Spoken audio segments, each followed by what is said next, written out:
And hello out there to all you Metsian folk. This is the converted Mets fan, Sam Maxwell, and you are here with the Metsian Podcast, and we're so thankful that you are.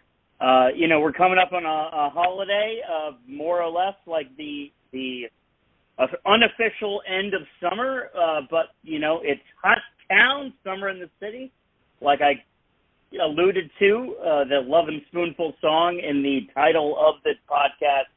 This is pennant baseball. This is everything we've always asked for, the meaningful games that everybody always alluded to when it came to the Wilpons. And we will certainly mention the Wilpons, but only in the context of thank God Almighty they're gone when we discuss the Wilpons today on the Metsian Podcast. And without further ado, let us go around the tri-state to our co-conspirators in podcasting crime, and that will start down in Brooklyn around my hair part of Flatbush, and we'll start with Mr. Mike LaColant down in Bensonhurst. How you doing, Mike? I'm doing okay. Let's go Mets. Another wonderful day in the city. Another wonderful day indeed, and we're going to head up 95 South over to Mr. Sparago in Connecticut. How you doing, Rich Sparago? Doing well, Sam. Not a lot to complain about. I mean, we as Mets fans will always find something, but there's not a lot to complain about. And, as I see it, and I don't know if this is the way just my brain works, but I think once the Mets get back into action tomorrow night, it's truly the stretch run. I mean, you could say, when does the stretch run begin? Nobody knows. But to me, the way I'm sitting, the stretch run starts. They've had, 2 off days. They needed them, Thursday and today, Monday. But now it's back to business. This is really time to suck it up. And, then this is 33 games left. And in my opinion, when baseball starts tomorrow night, it'll truly be the pennant race, stretch, whatever you want to call it. So it's all good. And the fact that the Mets are in it, not on the outside looking in, as they've been way too many times in my lifetime, it's all good. The Mets are in a defensive position, and, that's something that we don't generally find them, especially when it comes to the Braves. But before we really get into the nitty-gritty of the actual 2022 pennant race, because I think the Mets are in a good position. They're at 3 games. Luckily, the Braves actually lost the last 2 days. The Mets won only once the last 2 days, which just has generally not happened when the Braves have been concerned lately. And the Mets are, like I said, in a defensive position. But this past weekend, this was something 28 years in the making. And unfortunately, it wasn't actually in the making for 28 years. I'll start with you, Rich, since you were there. Old Timers Day, there was just something commencing in a weird way. As much as we were looking behind, there was something celebratory about looking ahead to a past not forgotten, if you will. Yeah, I think that's well said, Sam. And Old Timers Day, Mike and I remember when they did it every year. It was a normal thing. And okay, that's fine. You should honor your team's history. That's great. This one, though, if you read Howie Rose's tweet, he called it Woodstock South.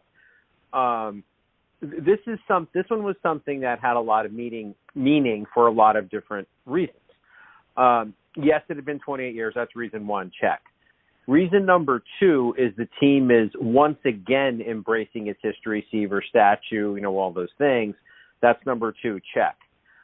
Number 3 to me was symbolic. And what I mean by that, if you read the tweets from Todd Pratt, and some of the other people who were there, the Mets, flew everybody in. I don't know if it was first-class ticket, but I'll say in a first-class manner, treated them, with kid gloves. What it shows, it's yet another plank in the platform that the New York Mets are no longer, the penny pinching, laughing stock, little brother thing that we've had to endure for so long. It's yet another example that this franchise is operating and will continue to operate in a first-class manner, in a top-shelf manner, in a New York manner. It means that, so it's all of those things. It's Old Timers Day, long overdue. Yeah, for sure, of course. But to me, what it meant most is just how this organization is run now versus before. And I think it's just another reason that we as Mets fans we really should be optimistic. It's another reason to believe. And, I know that's partially a pun, but that's what it meant to me. That was my observation. Mike, yes, you got to believe. It could very well, the karma could be the same. But there's something about that you talk about that the Wilpons lack. And even if the aura may stay the same, there's something about the preparation that is obviously completely different. The 7 Ps. Proper prior planning prevents piss poor performance. What an emotional day. My entire life literally flashed before my eyes.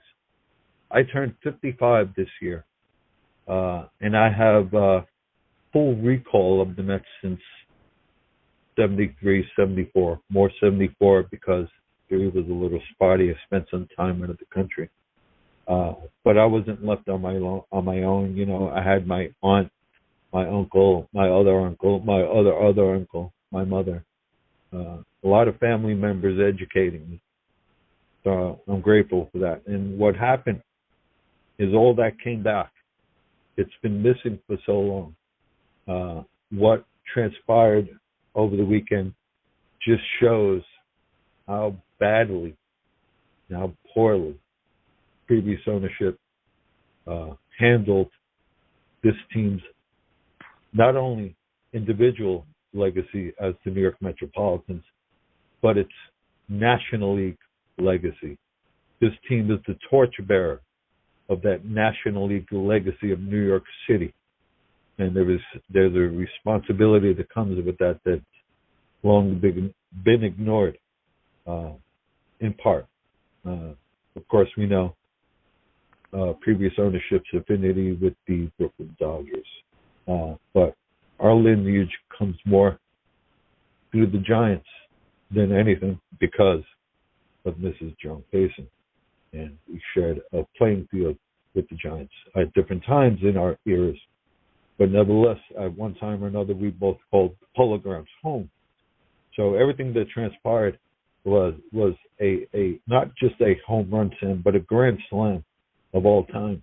And all that came back to me. And I tweeted, for fun, that my face is a mess, that I was crying, and my nose was just oozing all kinds of liquids, and my face was just a wreck.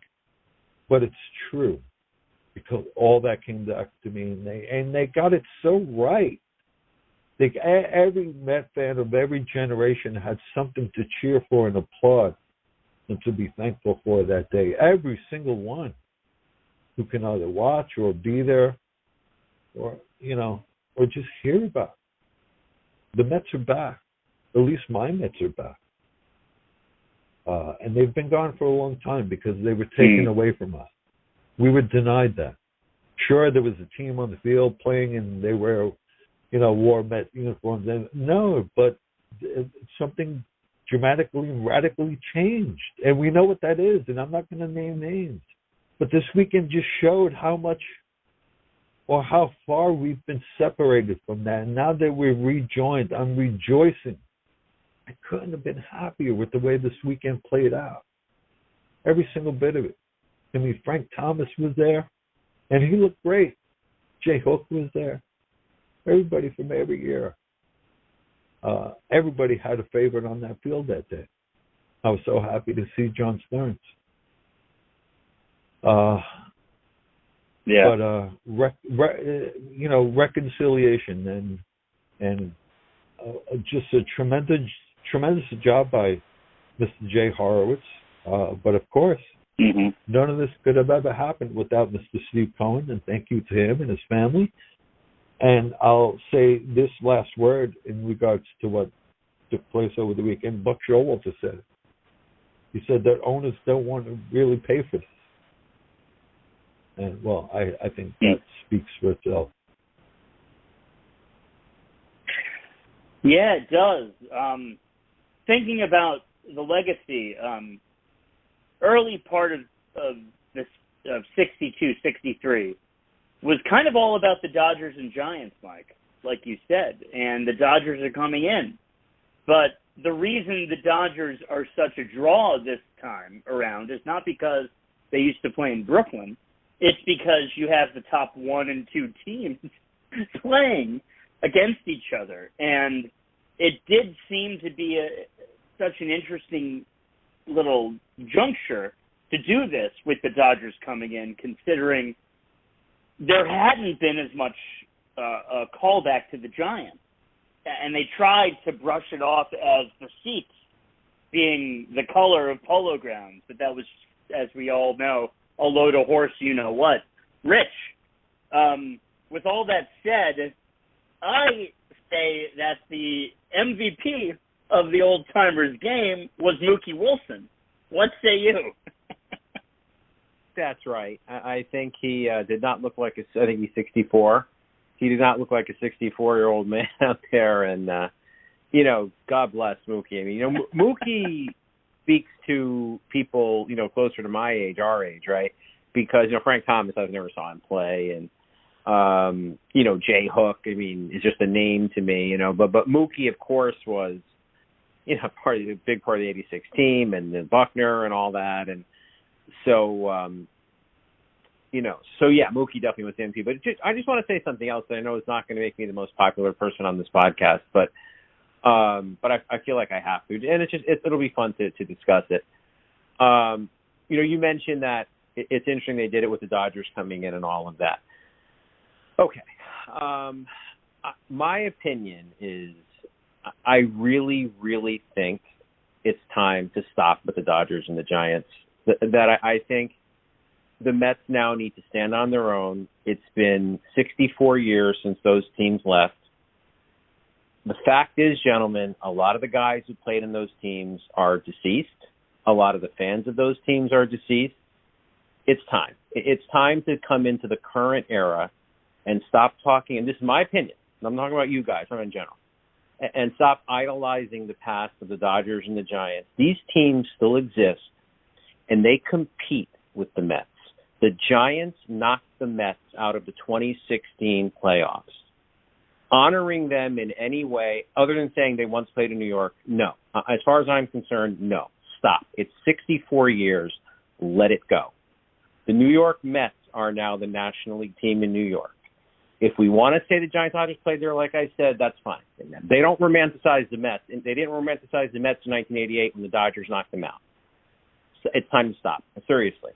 We have to – this is part of the Mets being the Mets. The Mets honoring their own history. It's time to stop with the Dodgers and the Giants. And I think that is partially the reason why Mets history isn't what it could be. It's because we're constantly, pointing to their parents, the Dodgers and the Giants. Okay. We've done that for too long. That's my opinion. And to me, what we saw on Saturday is a step in that direction. It's time for the New York Mets to be the Neil Armstrong and put their flag in the ground and say, we are the National League New York team, not the Dodgers and the Giants. We don't have to honor them. We don't have to talk about them. They don't talk about the Mets. They want to beat the Mets. They're not romanticizing the New York Mets. They want to beat them. The Dodgers could knock the Mets out again this year. What are we doing? Why are we doing this? I don't get it. I mean, anyway, that's my opinion. It's just something I wanted to say.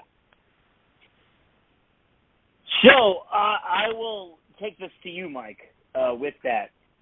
I agree in many ways, especially for somebody who wants to kind of bridge the two eras together thematically, filmmaking-wise.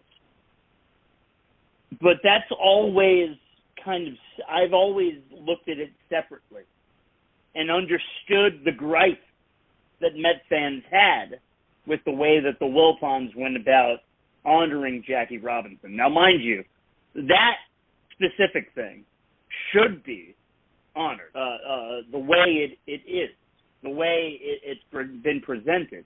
But so many fans thought they basically used Jackie Robinson and that Rotunda legacy to be the issue with the Mets and Fred Wilpon and Jeff Wilpon not honoring their history, not honoring the Mets' history.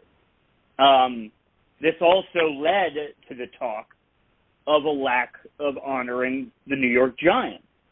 Now, what Rich is talking about, I agree with. However, I do believe in this particular case, specifically with Willie Mays, and the way that the Mets did it on this Old Timers Day. I think they are both saying in many ways goodbye to the Dodgers and the Giants and honoring the connection that the bridge that is in their logo, basically. The reason for that bridge, which is a bridge from the past to the future. Willie Mays in many ways represents this, and it is a reminder that Joan Payson mattered, and Joan Payson still matters. And very right after her death, there was this neglect for that memory. I don't disagree with anything that's been said. I will say that I view this through the perspective of a native New Yorker and a Brooklynite. And I see the greater narrative, and when I say that, I do mean going back, to the Gothams and the Bridegrooms and, on through baseball history. That's the way I view it. However, Rich is right. Mets history, Mets should be first and foremost and trump all. That should be paramount in Flushing and throughout the city, National League fans, that is. And yes, the Dodgers and the Giants should be placed way back in the rearview mirror and shouldn't really enter the conversation with the modern day Mets. I agree with all of it. We need to let that go. However, I take the historic perspective. I enjoy it, but I don't dare include it in my daily talk of the Mets. And let's, say very plainly, the Wilpons blew it.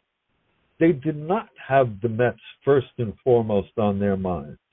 Every time I walk upon Citi Field, there's a part of me that is just completely disgusted. And that's wrong for a Met fan to feel. And unless they, implode that building and build something new that reflects Mets history much more better and aptly, I'm forever going to have that feeling. I can't get over it. I just can't. And Rich, you're right. I wish, everything would be compartmentalized. Some people don't know how to do that. But that's my personal issue walking upon Citi Field. I just can't get Ebbets Field out of my head. I can't get the Dodgers out of my head. And as a Met fan, that's so wrong. And we know who to blame. And so I compartmentalize, I try to separate all this and not really twist my mind with all that minutia. Sam, you and I do it in a historic perspective, and broach the subject from time to time on this podcast, and we all read books, and we're all interested in baseball history, and I'm a little bit more interested in New York City history, blah, blah, blah, blah, blah, blah, blah, blah. But Rich is right. But the foundation for that was originally set, but the next ownership came in and crumbled it and gave us a slap, so to say. And now, you know, they're trying to rebuild, but the foundation is still shaky, man. And that's the way I feel when I find Citi Field. I'm sorry, I can't help it. But Mike, you're right. See, that's the whole thing. The whole thing is the Mets have to be the Mets, right? And it's okay, or if you want to talk about the historical nature of the Dodgers, that's fine. But not that the Mets came from them. The Mets need to disassociate themselves from that. Exactly. And I think it came at their expense. Right. And, you know, you're right. Citi Field is an ever-living, or shouldn't be ever, someday it'll be torn down, but you know what I mean, reminder of it, right? And which is a faux pas, right? It is. But we have to get past that because that building's not going anywhere. But see, to me, it's like, let's build off of Saturday. Let's build off of that, especially in a year where the team may be on the pace to do some amazing things. You know, if nothing else, this team probably should end up with the second most wins in franchise history. Pretty damn good after 60 years, right? And and God willing, you know, do something else pretty special. Saturday was, hopefully all these ducks line up, you know? I mean, Saturday was finally embracing the history of the Mets, not other teams that are no longer here. And maybe this is the year that, you know, that it just kind of, you know, in a cosmic kind of a way, ends up in something special happening for this current team. And finally, you know, that's, you know, it's like the Jets, you know, when they played at Giant Stadium, right?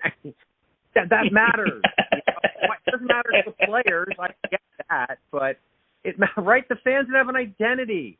They played in freaking Giants. It said right on it, Giant Stadium. Who the hell thought that was a good idea? You know? And it's just you have to have your own identity. I don't want to kill the whole podcast talking about this. You guys know what I'm saying, but I think we're on the same page. Well, it's funny that now, you know, it's named something else corporately, and they get to change the colors of the lights every single time, so they can have their own stadium for a moment. Oh my God, we're going to go on the football tear in a second, but I think just, you know, I understand all sides of it, but bottom line is that the one side that you can't be against is celebrating Mets history. I mean, let's just remember, in 2009, there were no orange and blue pictures of the team hanging anywhere. It was all sepia trying to push Nokia. This is what happened. So there's a part of Citi Field. There was no home run apple either, or a Hall of Fame. Right. There was no Hall of Fame. The home run, the Shea home run apple was hidden in the bullpen. So were the pennants. This is what we have to deal with, and this is why, since building a stadium this little amount of years later after building another one, I wouldn't mind. Hey, you know what? The Texas Rangers did it. The Braves did it. We can do it too. We can do it. No, but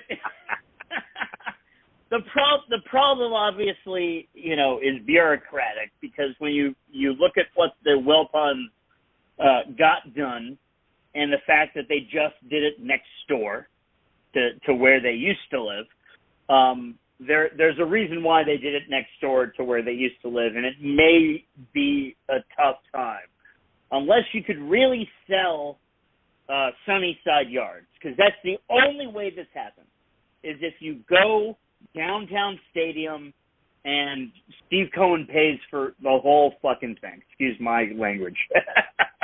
That's it. That's the only way this gets done, but I digress. Let's go back only briefly because leading up to what we are about to witness with the Dodgers coming, I want to talk about what has happened since the last time we were on the podcast. And I'll start here. They were able to get that Philly series at home, 1-0 the 13th and 6-0 on the 14th. But I want to look at the Braves series, and I'm going to start with you, Rich, here. They're 3 games ahead of the Braves right now. And we know the way scheduling works. I'm so thankful there's no half game happening between either the Mets or the Braves tonight. But when looking at the 17th, when they won 9-7, even though they ended up losing 3 out of 4 here, Rich, with everything that has happened since, I view this as the ultimate reason the Mets are still in first place. No, I think that's right. I mean, I think everybody talked about when the Mets were about to play the Braves. They played Washington, and then on a Wednesday afternoon on the 4th of August, then they started, the 5-game series against Braves and played right through, the doubleheaders and blah, blah, blah. And they went 18-9. Okay, most of those games are on the road. 5-game series, of course, is at home. But they played 27 games in 26 days, and they went 18-9. Most games on the road. Pretty darn good, right? Now, in that time, the Braves held serve. The Mets beat them 4 out of 5, but then the Braves beat the Mets 3 out of 4, and the Mets just can't seem to shake the Braves. But okay, with all that said, focus on what the Mets can control, which is their own destiny. And they did damn well, and they're continuing to do it. 3 out of 4 against the Rockies at home. It's pretty good. It's not a sweep, but I think it's just the way I wanted a sweep. I was not happy after yesterday. But we have to take into context that the New York Mets are doing very good things on the baseball field lately. Very good things. It's just the Braves are on this magic carpet ride where they can't seem to lose other than the last 2 nights. So to get back to your question, the series in Atlanta, you saw what the Braves have to offer. The Braves slugged. They slugged in that series. And one thing that I think is true, if we had to come up with, a point of contention with the Mets is during, again, 18-9 is really good. The one thing they're not doing as much is they're not grinding out as many at-bats. I think a lot of people have observed that. So maybe that's an opportunity. But what you saw in Atlanta was, the sluggers outdid the grinders. The grinders didn't grind as well. The sluggers did quite well, and they won 3 out of 4. Then, and I think, Sam, you're probably getting here, but we have to talk about the series in Philadelphia. And that Sunday game was epic. That, the Mets winning 3 out of 4 there, and that Sunday game was just epic. That's where you saw the Mets go back to being the grinding Mets, and that's what they're doing. They're playing good baseball. They're finding different ways to win. People were complaining that they only, quote, only beat the Rockies by, 2 runs on Thursday night and then, barely beat them on Friday night. And the Mets left a village on base on Saturday night, but they still won 3 out of 4. So here's my bottom line. The Braves series, yes, the sluggers outdid the grinders. Okay, that's going to happen. But overall, if we take everything in context, 18-9 in 27 games in 26 days is good for any team, no matter who you're playing. And the Mets had some stiff competition there against the Braves and Phillies. So while it's easy to get, up in arms about a game here and a game there, looking at the big picture, it's a damn good baseball team. Exactly. You are listening to the Metsian Podcast, and we're so thankful that you do. And, Mike, I'm going to go to that Philly series like Rich was talking about.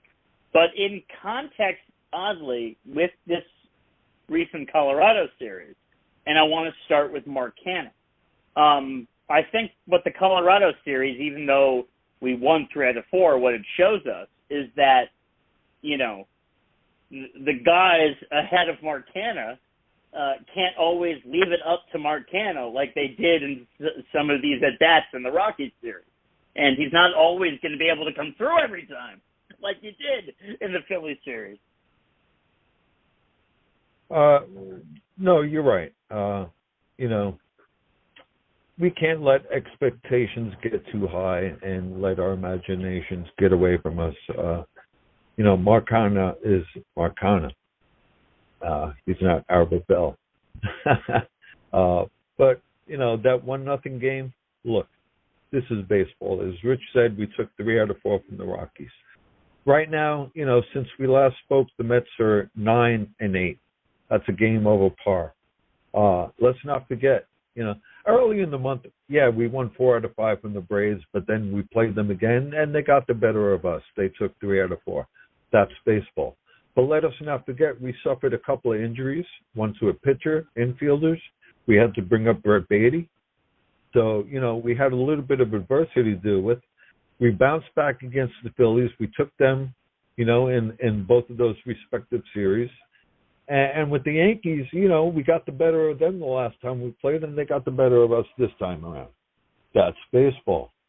The difference between now and last year is, by this time last year, the Mets were out of first place. So what we're talking about is their sustainability. And the Mets are still in first place, and they're going to finish the month in first place. They're just going to have to battle it out and, buckle up, because that series at the end of the year, second to last series with the Braves, I think that's going to be quite meaningful and decisive. But right now, let's not forget, baseball is ruled by the law of averages. So right now, they're dealing with a couple of things. Let's hope Carrasco comes back. We've been having to shuffle this pitching staff, the starting pitchers, and we've seen the results of that. So hopefully they can get it back together and be competitive. Throughout any of these losses, I don't see the Mets getting outplayed. They're in these games. If they don't hit with runners in scoring position, et cetera, whatever. But they're not getting outplayed. They're in every game. They're competitive. And as you say, these guys are good. It's a good team. So let them regroup after this day off, the Dodgers. Get well against Washington, and then go on the road and do damage in Pittsburgh and Miami, one game at a time. So far, it's still fun. It's still a lot of fun. Losing 1-0 or no. The rest of the series is still fun.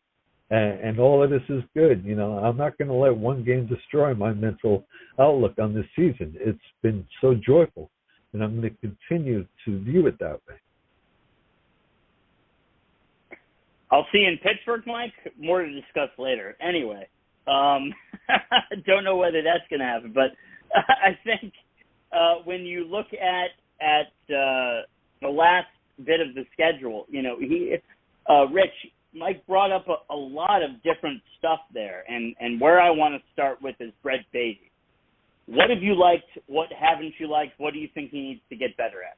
The good, the bad, and the ugly. The good is that, he has that sweet, sweeping left-handed swing, kind of like a strawberry swing. He's long and lean, and he takes a nice, long, uppercutting swing.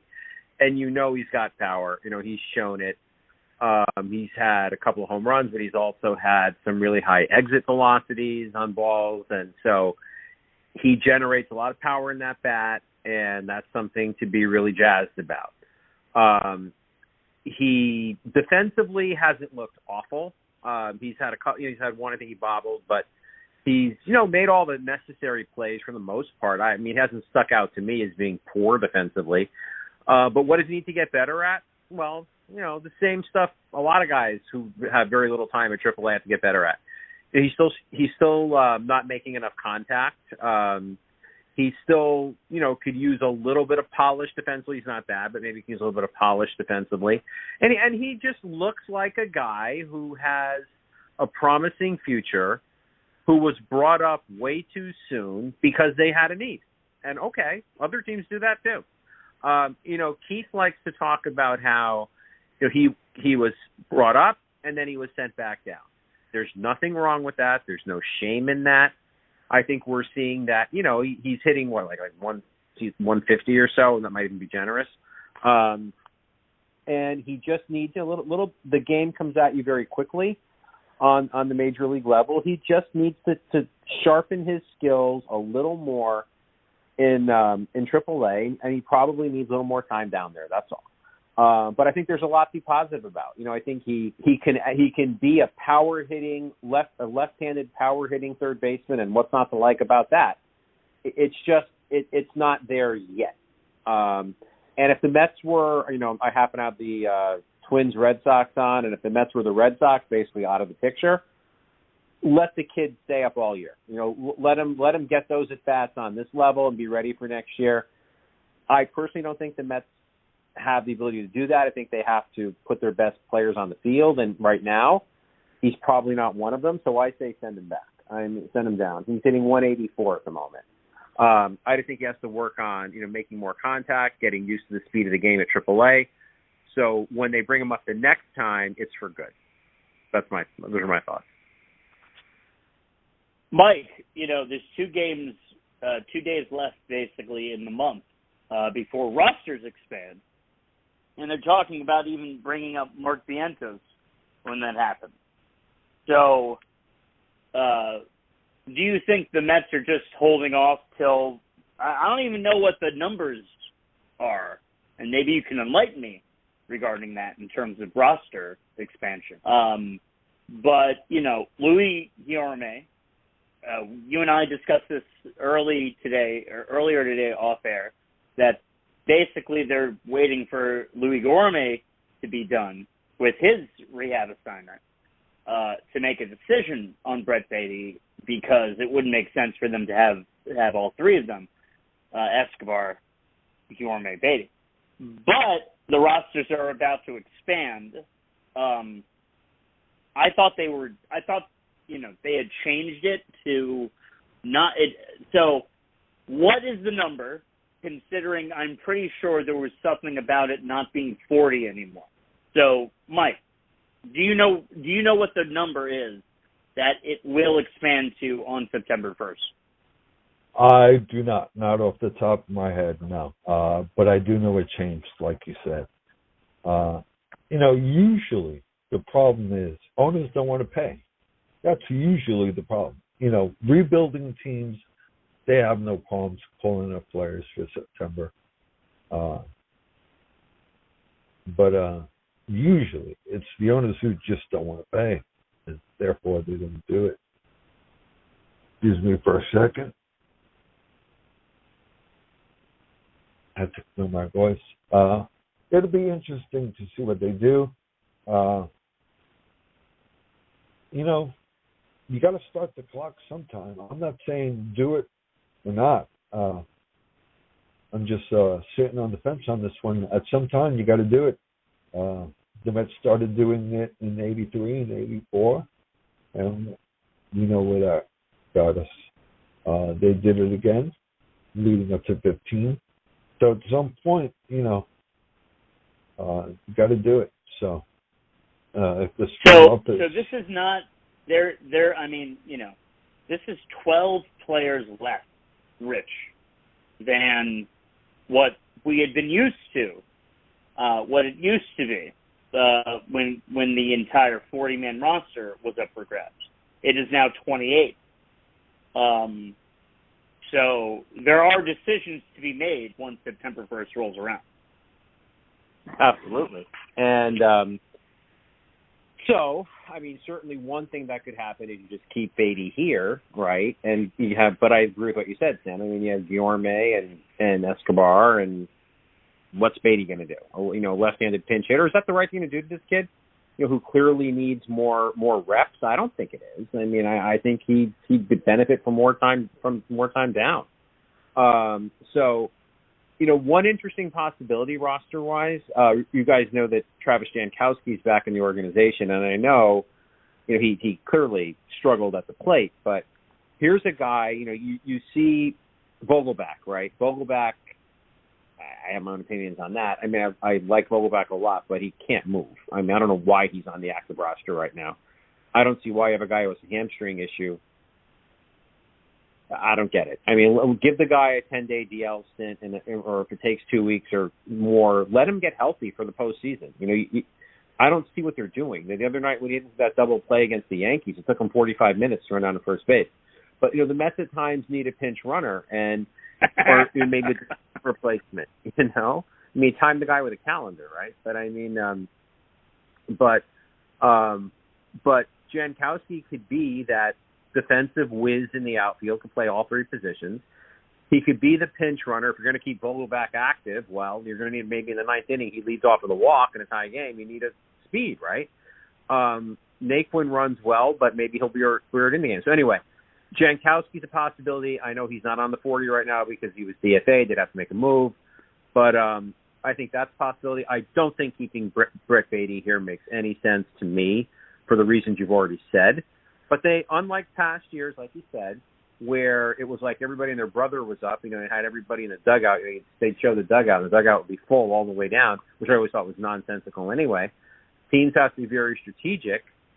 And then maybe like Mike said, maybe it's the almighty dollar driving it, who knows.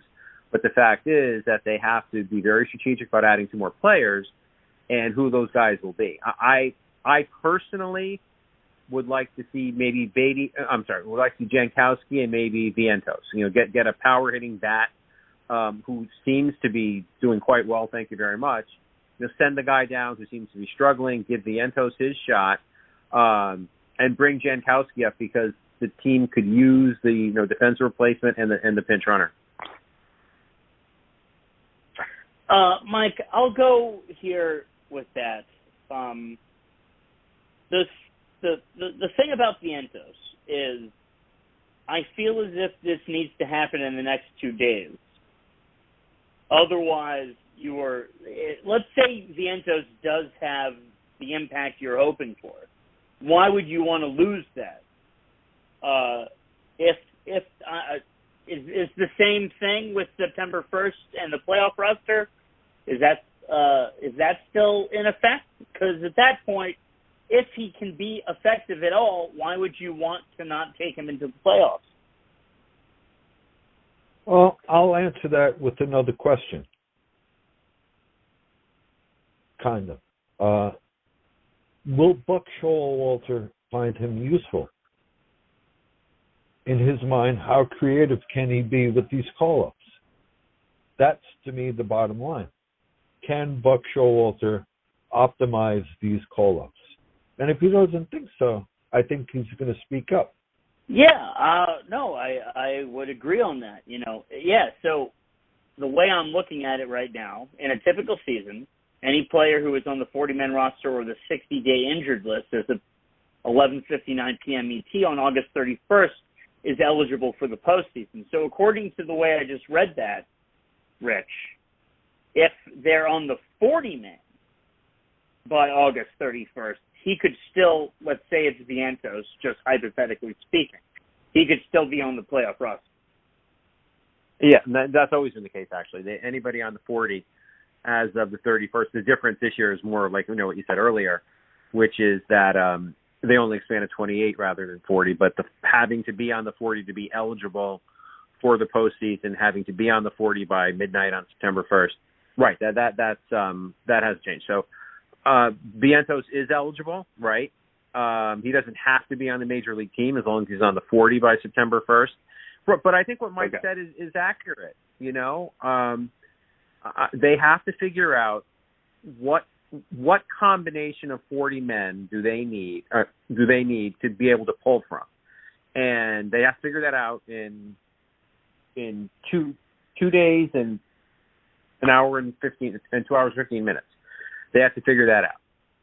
They may have to DFA somebody, which I think you will see, to put Jankowski on the 40 so he becomes an option. Vientos is on the 40. Okay, fine. I believe Khalil Lee, who hasn't sniffed the majors all year, so I don't think he'd be a guy that they'd consider for the postseason. But, guys like that are your depth down there. But again, I'm at the risk of sounding like a broken record. I'm big on putting Jankowski on the 40 by midnight on September 1st, so he'll be eligible. I do think guys like that can be invaluable in the postseason. You think about it, right? Think about the Mets team. You get a Vogelbach or you get a Nito on the bottom of the ninth leading off in a tie game. You're not letting those guys run, right? Why not get a guy why not have a guy with elite speed, you know? And let him do it. Let him get on the base paths. And, you know, maybe you have a situation where, you know, goodness knows Marte's playing with an okay groin, not fully healed, because he has that fourth gear that he throws it in every now and then, which, by the way, the catch he made Saturday night was fantastic. He threw it in the fourth gear there, and he picked that ball off in the gap. But anyway, so, again, I won't say any more about it, but I believe Jankowski should be added. Hopefully he is, and he becomes an option. But, right, they have to think about strategically, based on the players they have, something like Vogelback's injury, who you have, who you don't have, what's the best combination to take into the postseason, make sure those guys are on the 40, and then pull from there. And that's a good place to go next, Mike, is just looking at September. You know, the only the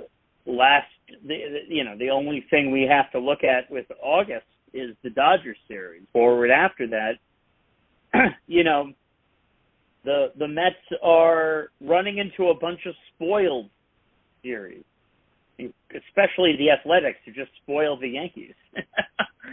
The Brewers, the Mets still have to go into Milwaukee, and the Brewers, you know, kind of their plans didn't go exactly to fruition when it came to the trading deadline. So that should be an interesting series one way or another.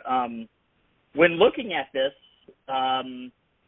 you know, this Mike, this is a big measuring stick, no matter what happens. I mean, I would say that the Mets need to make sure, obviously, they don't get swept one way or another, because they are 3 games up, and who knows what can happen with the Braves over those 3 days. But this is an exciting series. I mean, this is when you're looking at let's include the Brewers series, but basically the most consequential series leading up to the Braves. This has to take the cake over the next month that the Mets have to play. There's a lot of foil out there. I'm glad you posed it that way. All right, this Dodger series, yeah, it's important, but you know what? I'm not going to put any more emphasis on this than I am any other. There's a lot of landmines out there. All right, this is the time of season where, you know, you take nobody for granted. You know, you're going to play just as hard against the Dodgers as you are against Pittsburgh. That's where we are. And there's a couple of guys in that dugout who aren't going to let complacency find a seat. You know what I mean? So, yeah, this Dodger series, you know, what are they? They're the measure of the National League right now. So, yeah, you would like to defeat them. You would like to take at least 2 out of 3. You know, if we lose the series, you know, 2-1, if we get swept, I have to harken back to what Rich was alluded to before. You know, let's jump back into DeLorean and go to 1988. We destroyed the Dodgers all season. And what they do to us in the playoffs.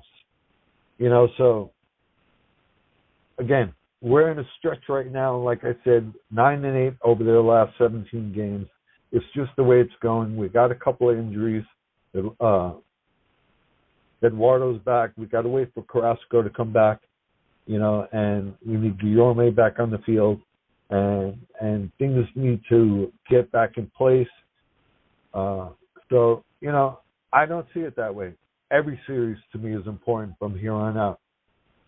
As I see the Dodgers in the same light I do Chicago or the Nationals. Competition. And you got to confront it, you know, head on each and every night. Doesn't matter. So, if they lose, they lose, but they need to come back and rebound. It's about continuing with their resiliency. So I could take a gut punch, I could take a sweep, but they better bounce back. Mm-hmm. Rich, when looking at the schedule, I mean, you know, it's, the reason I'm laughing like this is the fact that Major League Baseball is making them go to Pittsburgh, the Marlins, Milwaukee. That's fine. But you know what? You have one more Bay Area trip in store. Just like I understand schedule making is rough, but like, come on now. Well, when the Mets finished up with when they played Houston at the end of June, I think that the conversation was that there were only 3 games left on the schedule that started after 8:10 p.m. Eastern time. One of them being the Friday night game in Milwaukee, and then you have the Friday game in Friday and Saturday in Milwaukee, and then you have the Friday night game in Oakland. Does it make sense? No. I mean, the Mets have to, they go to Milwaukee, then they go to Oakland, and they come back this way. So, who knows? You know, the scheduling is a little weird in that sense, but I like what Mike said. You know, if you're a Mets fan, you don't have to look any farther back than 2007. You know, and allow me to bring up a horrible memory for our listeners, and that is that. Yeah, no, the Phillies had swept the Mets, right? I was at 2 of those games, and to get closer, they brought it down, I think, 4.5 games, or 4 actually, with 2 weeks to play. And it's like, well, okay. The Mets played nobody but the Marlins and the Nationals the last 2 weeks of the season. They had 2 series away, 2 series home. And it was like, well, in a 4-game lead, you're playing those teams. Let's just brush off that Phillies sweep and win the division. Then we'll talk about the postseason. Well, okay. You know, we all know what happened. So to Mike's point, you have to beat whoever's on your schedule. We just saw the A's split with the Yankees. Other features of the schedule. The Mets have 7 with the Pirates, who don't look very good these days. They have 3 with the Cubs. The Cubs are pretty bad. And, they have 6 with the Nationals. They have 6 with the Marlins. So it all seems to be pointing in the Mets' direction. The Mets have the weakest strength of schedule in Major League Baseball from this point out. And once they finish with the Dodgers, it gets even a lot weaker because you go by collective winning percentage. You take those 3 games against the Dodgers out, and the Mets' strength of schedule becomes even a bigger advantage, right? Okay, all those things are great. Those are all nice fun facts to have. You still have to win the games. And we all know that. And we all know 2007, so they have to go out there and do it. In this period of time, the Braves have the 8th weakest schedule. So the Mets are, while the Mets have an advantage, it's not an enormous advantage like the Braves have the hardest schedule. The Braves have the 8th weakest schedule. But the one thing I will point out is that the 2 things I'll point out. The Braves 7 times. The Phillies are in a battle, for the wild card spot, and whether it's a spot or seeding, they're in a battle. They are going to play those games hard. Those are 7 games. That's a lot when you have 33 left. That's like 20% of your games left. So they have that. The Braves also have a West Coast trip, but only the difference is instead of going to just Oakland, where obviously the A's are really struggling, the Braves have to go to Seattle, who is fighting for their playoff lives, and they're very good. So they have, a good team. So they have to go there. Then they have to go to San Francisco. Now, granted, the Giants, they're on the periphery. They're like 6 games out of a wild card. They may just be eliminated by then, or they may not be. They may be 4 or 5 games out, need every win. So the Braves have some tough notches, that they have to take care of. Now, granted, while the Mets are playing the Dodgers these 3 days, the Braves are playing the Rockies, who the Mets just played. Just have to win your games. That's the bottom line. Bottom line, you have to win your games. And with everything we've just talked about, Mike, we got 5 minutes left before we've been on for an hour. So where do you want to go? Let's go Mets. We've talked about this subject numerous times. Let's rewind back to old timers day a bit. Willie Mays, they retired number 24. I think it's appropriate. Conversation's over. It's done. And it blew me away. What say you guys? Rich, go ahead. I think Willie Mays' number makes sense to retire throughout baseball. greatest living player, I think, is a given, right? Maybe the most talented player ever to play Major League Baseball. I think you can make that argument too. I know a lot, my previous generation, uncles, dad, all those folks, diehard Yankee fans, but they always said Willie Mays is the best player they ever saw. So anyway, maybe the greatest athlete player to ever play the game. Why not retire his number across baseball? So the Mets retiring it, I understand. I understand it's a Mrs. Payson thing. That she was a Giants fan and Willie Mays fan and brought him back to New York in 72 and all that. The counter argument to that I've seen on Twitter is that, the fact is Mays played a season and a half for the Mets, and he played a season and a half at 41 and 42.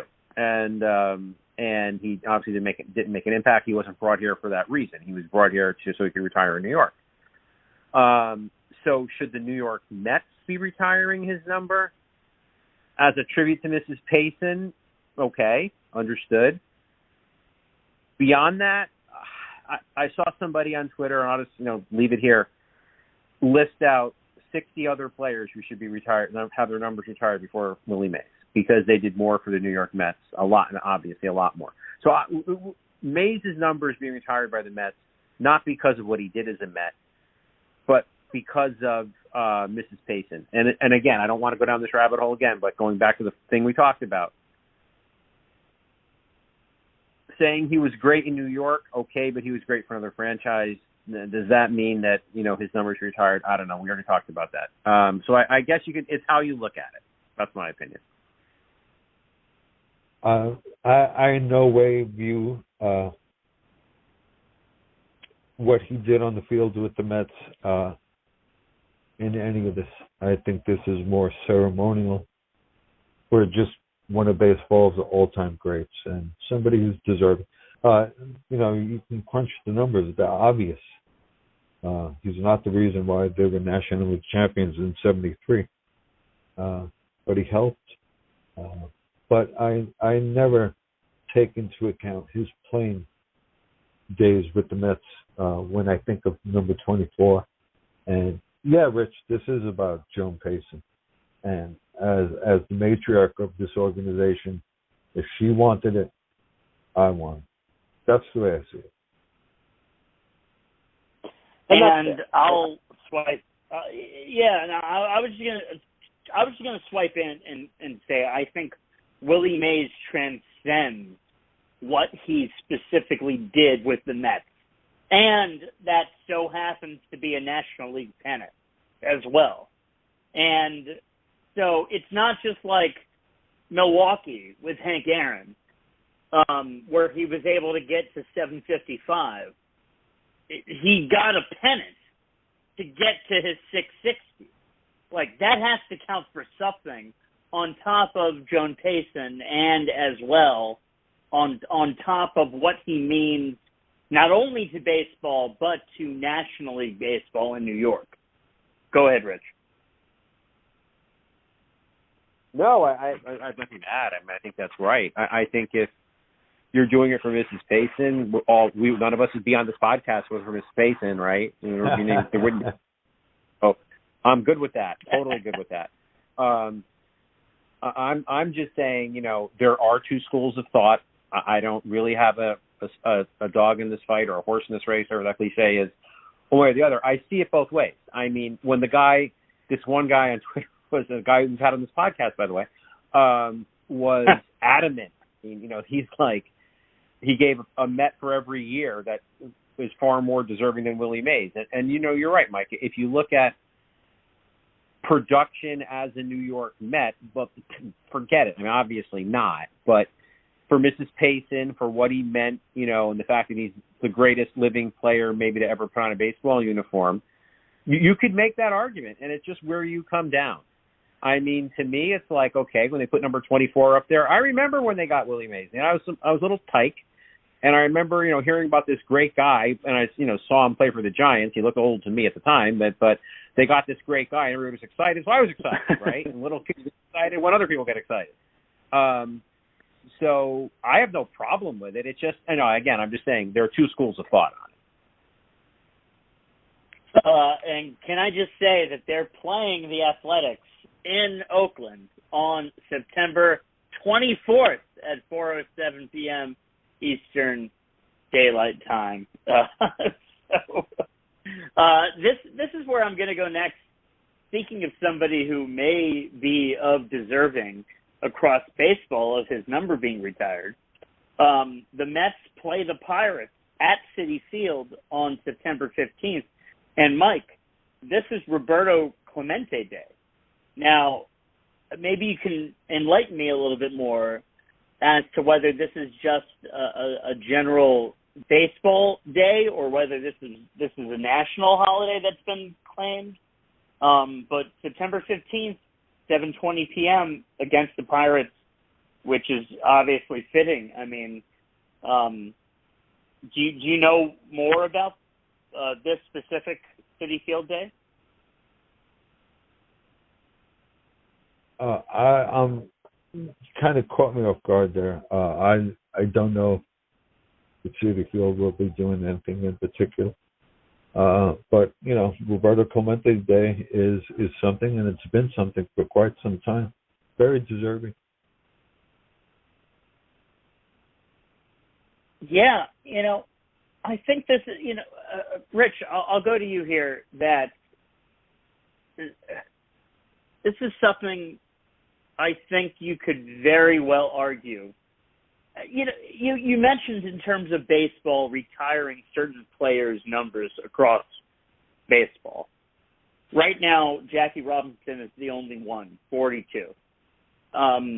But I do think all of these players' numbers are deserving, and you could argue that A-Rod never should have worn number 3 anywhere. You know, and it comes down to, again, numbers being retired. People get emotional about it. People get, like, angry over it, you know. And if you told me Major League Baseball originally retired 24 because, you know, by consensus of people at the time, greatest living player ever, I'm okay with that. Totally fine with that. If you wanted to tell me retire number 21 for Clemente across Major League Baseball, I'm fine with that because of his humanitarian. I don't care what the freak he did on the field. I mean, the guy was a humanitarian, died doing humanitarian things. Good enough for me. Retire 21. But, you know, people get crazy about that stuff. You know, people then start with the counter argument. You know, you retire Clemente, other people do humanitarian things. What about their number? It just gets to be this crazy thing. It's just, there's no right answer, you know, because at some point emotion factors in. We take the emotional approach about Mays because Mrs. Payson wanted it. Okay. I mean, but other, you know, people who don't have that investment might giggle and say, why are the Mets retiring Willie Mays' number? They don't get it, you know? And so it's I guess what I'm saying is, while numbers play a part of it, number retirement is so multifactorial, it's hard to apply logic to it. I think. And this is where I have to be honest. I mean, I'm so biased when it comes to Clemente and Willie Mays. You know, when I was 6, 7, 8, 9, I knew more about Clemente and Willie Mays because of my aunt and uncle, because they were their favorite players respectively. I knew more about them than I had accumulated knowledge in school. That's how much I knew about them then. You know, so when you bring up Clemente or Willie Mays, you know, 1974, my aunt's teaching me how to keep score at Shea Stadium, and all I hear is about Willie Mays, Willie Mays, Willie Mays, Willie Mays. That's how I learned. I learned about his whole career, and especially his last 2 seasons with the Mets. So you bring up Clemente, which is my other uncle's favorite player. That's all we talked about, and still to this day we text back and forth and we call each other, and not a baseball conversation goes by that we don't bring up Roberto Clemente. So I'm ultra biased, and that's why I step back. And when it comes to retiring numbers, you know, it's a tricky question. People are funny, just like Rich says, and it spurs a lot of emotion. But that's where my bias is, and you know, so I have a great passion for both ball players. That's well said, and I'm going to try to make this September 15th game and see how the Mets honor Roberto Clemente while playing the Pirates. Rich, I'm going to go to you first before we go anywhere. Is there anything else you wanted to discuss? No, I think we hit the key points. I think the only thing I would say back to the current Mets is, the bullpen's a problem, and I know it's not going to be a podcast in and of itself, but they're set to get back Tyler McGill, who they're saying would be a bullpen piece, which surprised me a bit. Guys that successful as a starter, it's like, oh, well, you're on the bullpen, dude. Okay, I mean, I guess it makes more sense than booting Carrasco out of the rotation or Walker, I suppose, although I personally would think about McGill back in the rotation and Walker in the bullpen. But anyway, so they're getting McGill. Drew Smith is on the doorstep of coming back. And Joey Lucchesi is another guy who, remember, he is starting a rehab. And why is that important? Well, Joely Rodriguez isn't really fooling anybody, as they say, as the lefty in the bullpen. You give me Joey Lucchesi with that chirp, if he's effective, if he does well through his rehab and all that, and you ask him to get a lefty out, 1 or 2 outs a game, come in to get, that Matt Olson in the middle of the game when you need that out. That's something to watch. The Mets probably didn't add enough at the deadline. Maybe the reason they didn't add to the bullpen as much is they knew they had McGill, Smith, and possibly Lucchesi coming back. And even if you get 2 of those guys, that's not bad. So reinforcements are on the way in that beleaguered bullpen. Just thought I'd throw that out. Well mentioned. Mike, where do you want to go from there? Very quickly, a little piece of information. Local rivalry going on. The Brooklyn Cyclones and the Hudson Valley Renegades, the Yankees high A affiliate. There's 12 games left in the season. Cyclones trail the Renegades by a half game in second half standings. 12 games left. Let's go Cyclones. Let's go Cyclones indeed. And without further ado, you have been listening to the Metsian Podcast, and we will go to our final word. Thank you so much, as always, for listening.